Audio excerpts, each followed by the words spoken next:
There are only two mainline FNAF games I've never played. FNAF 4, which I've now completed, and Sister Location. Sister Location was my favorite FNAF game to watch creators like Markiplier, DanTDM, and Jacksepticeye play.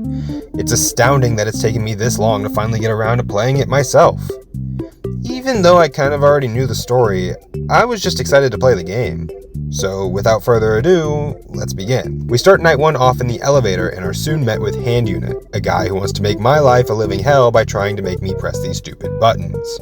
After struggling for a solid 5 seconds, we confirm that our name is Eggs Benedict, which, by the way, should be impossible because there's no B on the keypad. I'm serious. There's only 25 letters on the keypad and the only one missing is the letter B, which appears in 3 out of the 4 answers to the questions Hand Unit asks us. Eggs Benedict, casual bongos, and most importantly, exotic butters.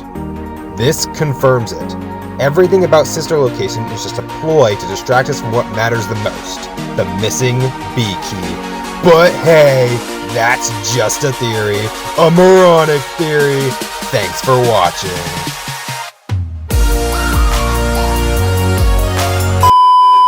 Anyways, after Hand Unit leaves, we have to listen to the most mind-numbing elevator music known to man. You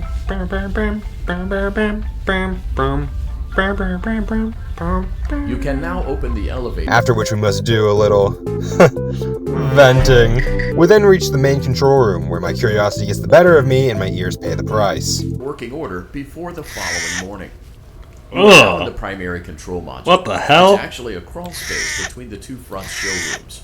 Now, let's get started with your daily tasks. View the window to your left. If I had to listen to it, you do too.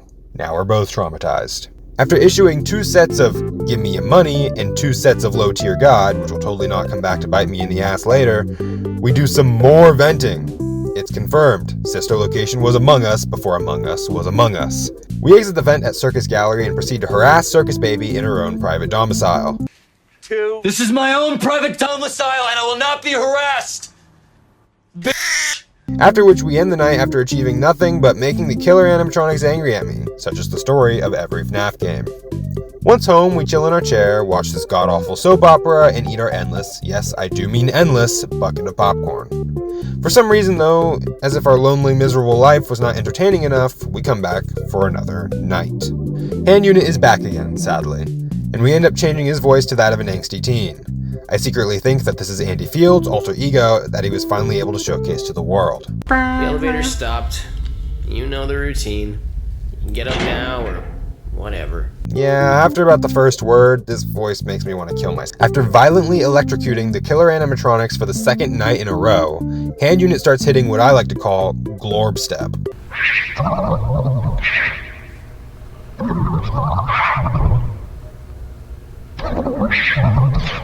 Obnoxious voice number 1 comes back to tell us that obnoxious voice number 2 has failed. Thank God. We go check in on Circus Baby only to realize that our last line of defense is malfunctioning. Great. Hand Unit proceeds to tell us that he needs to restart the system and that many things, including oxygen, might be offline. Motherfucker, I need that to breathe! As we sit in the dark, somehow not dying from asphyxiation, Circus Baby, you know, the animatronic that we repeatedly try to electrocute, starts talking to us. Maybe I am suffocating and this is all an auditory hallucination, but knowing these games, it's not. Baby tells us that we should hide in the space below the desk in front of us to escape these very puntable looking children. I mean, come on, these things look terrifying. Who greenlit these designs? We get under the desk and close the hatch because I guess somehow someone went through this exact same scenario. I'd like to ask that guy whether he came back for another 3 nights. After surviving the onslaught of very kickable children, Baby tells us exactly what Hand Unit is going to say and that if we follow his instructions, we will die. So what do? We follow his instructions, of course. Hand Unit tells us that the automatic restart was a failure and that we must crawl through Ballora Gallery to reach the breaker room where we can restart them manually. And we do just that. We crawl through Ballora Gallery, deathless might I add, because I'm the greatest FNAF player of all time, and we reach the breaker room where we have our first encounter with what should have been a German bear. The whole gimmick of this room is that we must restart each of the rooms by pulling up the maintenance panel and clicking on these buttons. The catch? Funtime Freddy will move whenever the panel is up and when we're restarting the systems. How is Funtime Freddy able to move unnoticed? The best explanation is that our character is both blind and deaf. The idea that we wouldn't be able to see a bright pink and white robot moving around the back, much less hear him, must mean that our character is disabled in some way. Anyways, after completing the tasks first try, because I'm the greatest FNAF player of all time, we crawl back through Ballora Gallery and go home to watch another episode of our terrible show and eat some more endless popcorn. I can't help but feel like something is missing though. This popcorn tastes bland. As if 2 nights wasn't enough, our dumbass is back for a third. This time, Hen Unit is feeling adventurous and wants to spice up our elevator ride. He gives us the illusion of free will and forces us to listen to casual bongos. Our task for the night is to walk through Funtime Auditorium to reach the parts and service room. When did we become an engineer? I have no idea, but I guarantee we're not getting paid enough for this. Hand Unit informs us that we have a flash beacon to help us navigate the dark room, and that the room is kept dark because Foxy is motion activated. Again, who greenlit this? Also, where did we get the flash beacon? It's not like it was on the counter when we came in. I like to think that we just pulled the entire thing out of our ass.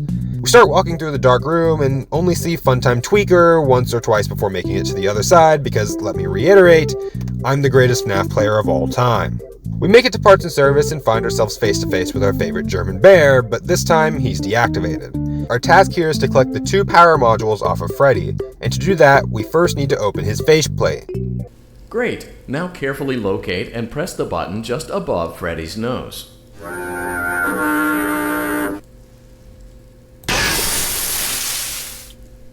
Good job. The faceplates should now be open.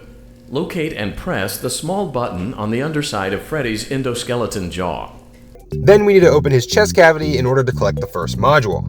The second power module is located under Bonbon's bow tie, so we should just slide on over to Oh no.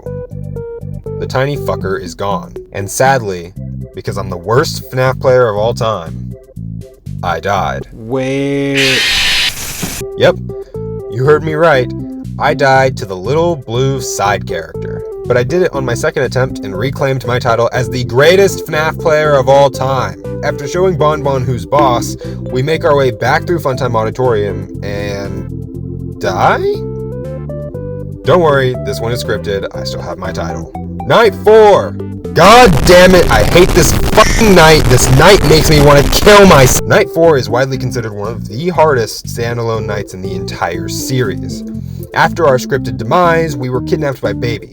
How we were able to stay unconscious while a giant hulking animatronic picked us up and forcefully stuffed us into a suit is beyond me. At least now, instead of coming into this place willingly, we're now being forced to stay down here, which isn't any better, but at least it makes our characters sound less moronic. Baby does some monologuing, then we see Ballora come in the room and get scooped. Get fucked, Ballora! Baby proceeds to open up the faceplate so that we can be spotted on the cameras. By the way, Baby could have totally done this earlier while the engineers were just bringing Ballora over. The idea behind this night is that we have to survive a total of 3 minutes while keeping these spring locks on either side of the suit wound. The spring locks gradually unwind as the night progresses and get faster the closer you get to the end. As if that wasn't hard enough, Ballora sends her fucking babies to kill me. These little shits are called mini-renas, and they are the bane of my existence. You see, every once in a while, a mini-rena will climb up either the left or right side of the suit, and you have to wiggle them off before they get to the top, or they kill you. Oh, and by the way, wiggling unwinds the spring locks by a considerable amount. So, yeah, there are some mini-renas that climb into the middle of your suit, but they don't do anything. I regret to inform you that I, the greatest FNAF player of all time, failed this night. Multiple times. My anger was rising, and it didn't exactly help that I kept getting interrupted by this fucking minigame! Eventually, I had to swallow my pride and look up a strategy. But on the bright side, I beat this stupid night the attempt after looking at the strategy. Yay! So even after all of that, we still decide to come back for one more night. Are we fucking serious? This time, it's worth it though. we can finally put in our order for our sweet, succulent, exotic butters. This is the only time I'll tolerate hand unit, and the only time I'll forget about the missing B key. We start the night like every other night. First, check on Valor. Okay, dude. What the fuck? Is that a dead body? Well, maybe Funtime Auditorium will be okay. Nope. Another dead guy. Oh, and hand unit disregards this entirely.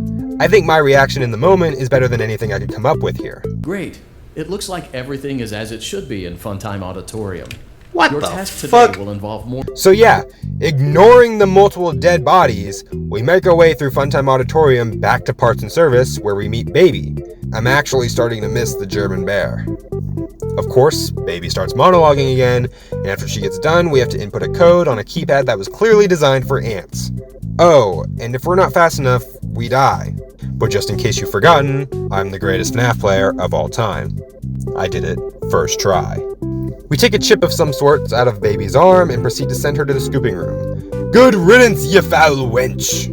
Unfortunately, we still have to hear her as she guides us through Funtime Auditorium. Also, unfortunately, even though I'm the greatest FNAF player of all time, I'm an absolute moron. When Baby says to go forward and left, I go forward, then left. In a sequence, not forward and left diagonally like she wanted. So I died to this hideous pile of scrap metal. I did it on my second try though. We enter the scooping room only to realize that we've been played, which makes sense considering that our character is stupid. So it's kind of fitting that our stupid character was stupidly lured into a stupid room and killed in a stupid way by a machine with a stupid... And that's it. That's the end of the game. Not really. Yeah, there's more, and it requires me to beat this fuck-ass mini-game. I swear to God, it's literally one mistake and the entire run is dead.